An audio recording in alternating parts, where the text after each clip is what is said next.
2015 May 16 Kottayam പാറമ്പുഴയിലെ അതിക്രൂരമായ കൊലപാതകത്തിന്റെ വാർത്ത കേട്ടാണ് കേരളം അന്നുണർന്നത്.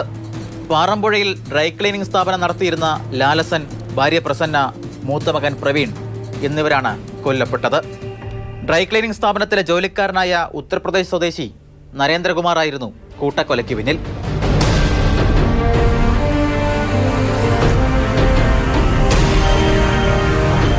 എന്റെ പിന്നിൽ കാണുന്ന ഡ്രൈ ക്ലീനിംഗ് സ്ഥാപനത്തിൽ കിടന്നുറങ്ങുകയായിരുന്ന ലാലസന്റെ മകൻ പ്രവീൺ ലാലിനെയാണ് പ്രതി ആദ്യം കൊലപ്പെടുത്തിയത്. തുടർന്ന് ഫോൺ വന്നിട്ടുണ്ടെന്ന് പറഞ്ഞ് ലാലസനെയും ഭാര്യ പ്രസന്നയെയും പ്രതി വിളിച്ചു വരുത്തി കൊലപ്പെടുത്തുകയായിരുന്നു.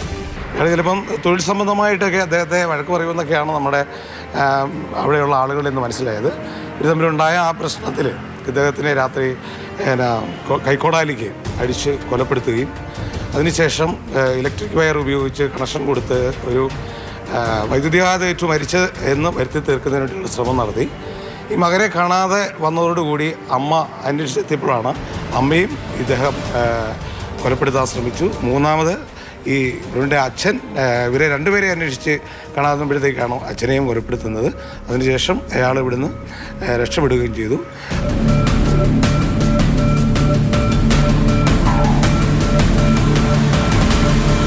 പ്രവീണുമായി ഉണ്ടായിരുന്ന ജോലി തർക്കമായിരുന്നു കൊലപാതകത്തിന് കാരണം. കൂട്ടക്കൊലയ്ക്ക് ശേഷം നാടുവിട്ട പ്രതിയെ ഉത്തർപ്രദേശിൽ നിന്നാണ് പോലീസ് അറസ്റ്റ് ചെയ്തത്. വിചാരണ കോടതി പ്രതിക്ക് വധശിക്ഷ വിധിച്ചെങ്കിലും ഹൈക്കോടതി അത് ജീവപര്യന്തമാക്കി ഇളവ് ചെയ്തു. മാതൃഭൂമി ന്യൂസ്, കോട്ടയം.